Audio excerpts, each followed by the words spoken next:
All right, welcome to Two Sons Podcast. We're going to be getting into episode 2 of House of the Dragon today, which you and I actually watched together this week. We did. With our wives. Couple of interesting things right off the bat. They skip ahead 6 months. A lot. And we know that they're going to do that next episode too. They're going to skip ahead presumably a year and a half or more in the next episode, because we watched that little preview that they air after it where Viserys has another kid. The key events in this particular episode where we find out that Daemon, the brother, literally leaves, and this is our thing, because one of your big takeaways from the first episode was Viserys is weak. Yeah. And Daemon literally gets up and leaves, goes to Dragonstone, which is the ancestral home of the Targaryen family, takes the seat, like names himself Lord, okay, takes with him the prostitute that he was with in King's Landing, names her his second wife in the custom of the Targaryen family, like, and then literally was like, by the way, I'm also pregnant, or she's pregnant, right? And I'm getting married in 2 days, and you're expected to be there, like just insane. And then follows that up by stealing Viserys' son who just died, the dragon's egg that he was going to place in his cradle, just like the ultimate like middle finger right to the king's face. Absolutely. And he doesn't want to do anything. Yeah, I know. I'm kind of jumping ahead, and I guess we'll just go with it. I think the king probably dies soon, is my guess. Well, so this is what's interesting, because they show the scenes with him getting cut. Yeah. Okay. And his nasty little finger. Yeah, and presumably you're thinking dark finger. Exactly, with the maggots. Yeah. Presumably you're sitting there thinking like, oh, he's going to die of an infection. Because like, okay, so Carly and I are rewatching season 1 of Game of Thrones right now, and in the last episode we just watched, Khal Drogo dies. And if you remember Khal Drogo, you've actually seen the scene. Khal Drogo fights one of his soldiers who challenges him, and just destroys him, just absolutely destroys him. But in the battle gets a little cut on like his pectoral muscle, and it festers and he dies. And so you keep thinking, and then in that first episode, like they're digging into this like white milky stuff. I know. But then 6 months go by and he's fine. And then presumably a year and a half goes by and he's fine with the finger thing. Well, it's almost like he has some illness, like you think of like AIDS or like cancer, where people have a decreased immune system or a decreased ability to heal. And it's almost like he has something like that. But the reason why I even bring that up is because I think they're going to have him die soon. That way, the wheels can just fall off and then people can start to compete. But I'm almost wondering, what are the chances that you think Daemon is actually good and ends up being loyal to Rhaenyra? So that's interesting. Yeah, he does have some there. Okay, before you get to that, because right, I want to get into this concept a little bit too, because there was another moment there too where Corlys Velaryon talks shit about Viserys, and the Daemon's like, no. Only I can talk shit about him. Right. But so this is where I'm thankful for TikTok, because again, Luke and I don't ever claim to be the experts, like especially not when it comes to Game of Thrones. Like, we know a ton about Star Wars, but there are some of you guys who know a lot more about Star Wars than we do, and we get educated on stuff like that all the time. That's never what this is supposed to be. This is just supposed to be Luke and Jason talking about our favorite shows and movies. Right. It's not. We're not proclaiming ourselves as the arbiters of truth for Game of Thrones or Star Wars. Right. So essentially, one of you guys put on one of our TikToks explaining that apparently it's a known thing in Game of Thrones lore that if you are not worthy, the throne will cut you. And you sit on the throne, it will cut you. Right. And so I actually think that at some point in time that will get brought up. I think so too. And I think because that's the only explanation for why they keep hinting at him getting these like major injuries from the throne without him ever actually dying. Without him actually doing anything. Hi. Lola is on one this morning. Hey, Lola, come here, baby. It's okay, I got her. But yeah, so that's where I think they're going to go with that. That's my theory. Oh, I see. I don't think it'll be an illness. I think eventually at some point he will lose the throne, either through death or subversion. They've got to. And with Game of Thrones, everyone always says don't get super attached to characters because they'll get killed soon. So Never. I mean, I think for them to create turmoil, that would be one way that they could do it.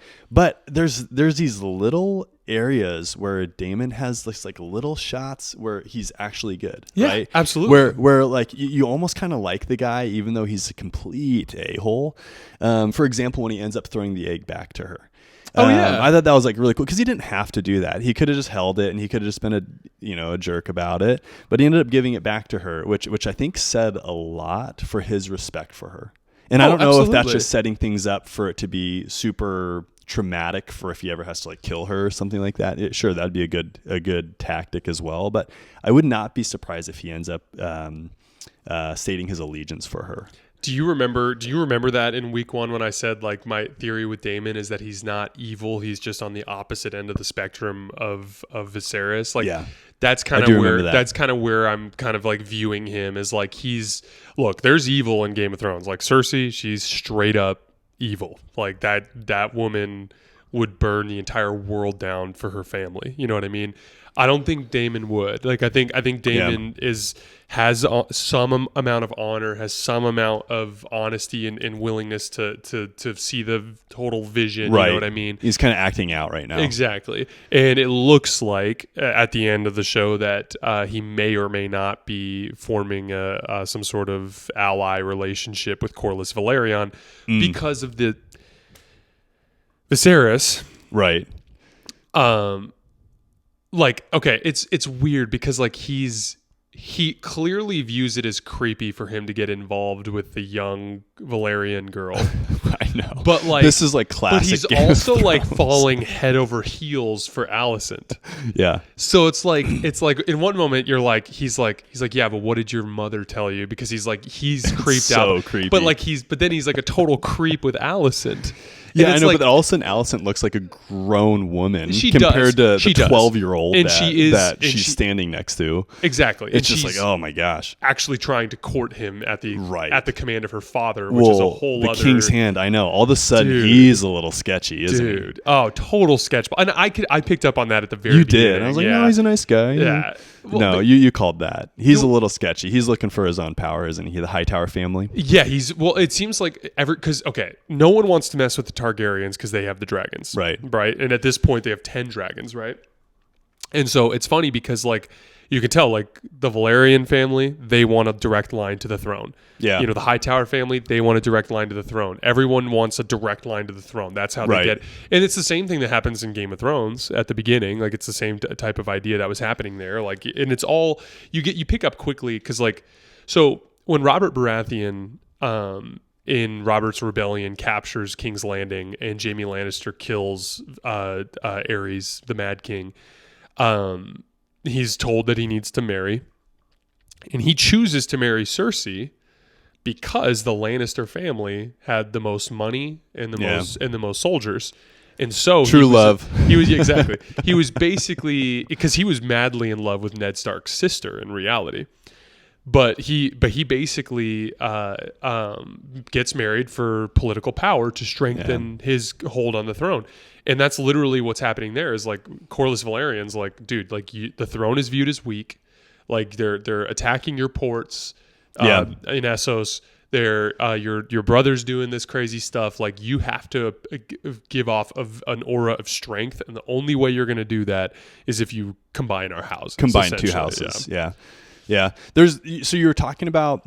So I'm very skeptical of Game of Thrones stuff, as we've been very open about, right? So I mean, these movies are not movies. These shows are like intense for me to watch, and it's partly we're working on it. We're gonna get Luke will love Game of Thrones eventually. I'm sure I will. And Jason's like, dude, you're gonna love this show because the plot's gonna be amazing. Yes. And it's funny because the people that I've talked to, they've been like, oh, episode 2 is so boring. It's so boring. There's no action. My brother was talking about that. Carly was talking about that, right?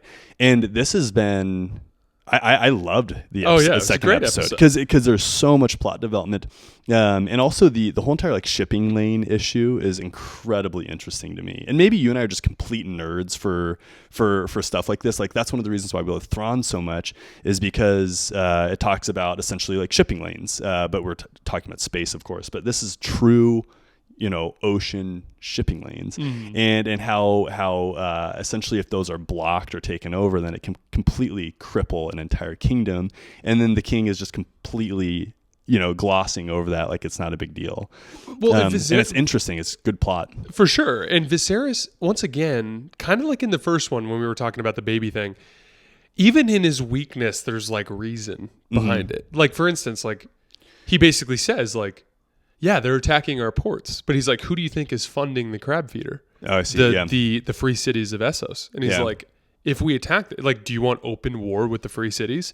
If we have open war with the free cities, millions might die. Right. And he basically is like, and he goes like, and he's like, I haven't done nothing. He's like, I sent emissaries to 2 cities. I can't remember which ones, but he's like, I sent emissaries to those 2 cities. And I said, hey, do we have like cause here to as a unit? Because basically what he's saying is like if the free cities and Westeros together attack the crab feeder, then it's not open war. But if he just attacks the crab feeder, it's technically an attack on Essos. I see. Yeah. So like again, it's like even in Viserys's weakness, like there's like a little bit of like reason. There's a little bit of reason, but it's again, like the easy way, right? Exactly, and that's what it comes way. off as. Yeah, and it goes back to the conversation we had last week that like leadership comes with these impossible decisions, terrible decisions. Yeah, where you're damned if you do, damned if you don't. And then it seemed like in that case, he's taking the easy way. He's got dragons. He could literally fly over there and pluck some ships out of the ocean. And maybe we don't know how big the scale is. Maybe we're wrong here, but he could go through and like pluck some ships out of the ocean or set them on fire. I don't care. I don't know how Game of Thrones works,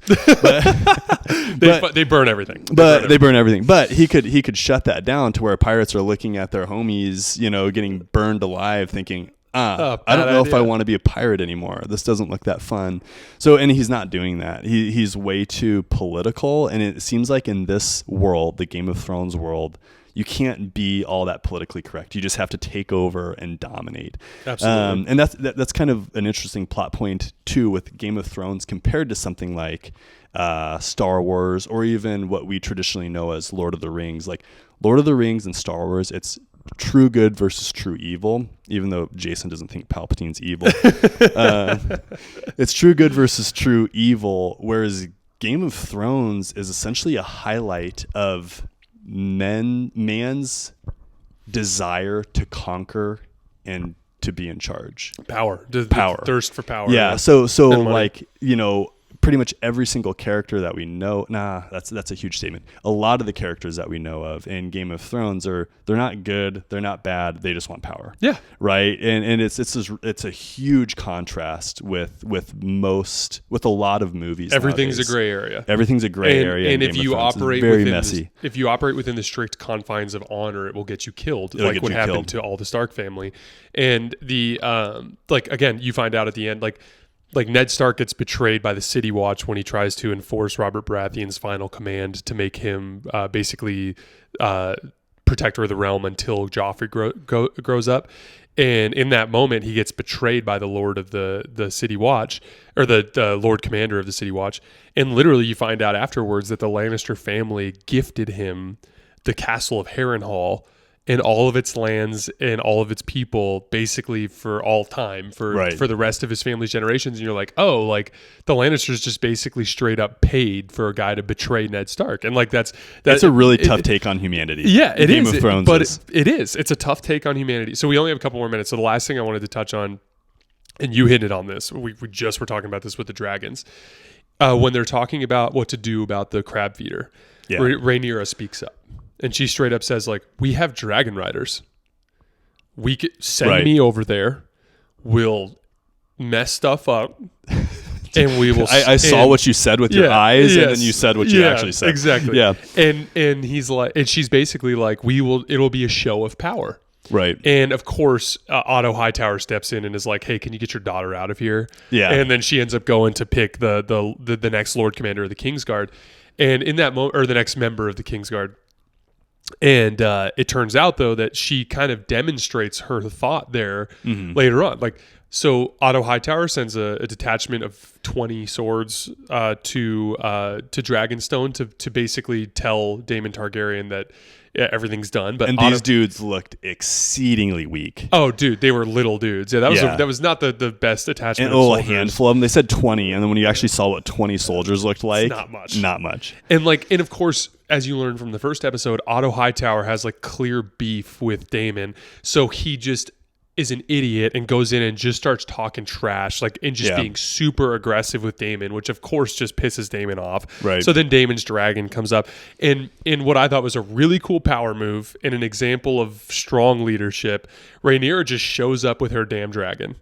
And basically lets it all hang out, and is like, "What are you gonna do, Daemon? You're gonna kill me? Right. Like, if you want the throne, all you got to do is kill me. Right. Like, do it." And then it basically calls him disloyal in all of these different things. And then Daemon gives way and throws her the dragon egg, and she wins. It's everything she's been trying to do that Viserys wouldn't let her do, and she just took it upon herself and did it In moments. She did the exact thing that needed to be done. It was such a cool scene, and like she's quickly becoming my favorite character on the show, which means she'll die soon. So you think so?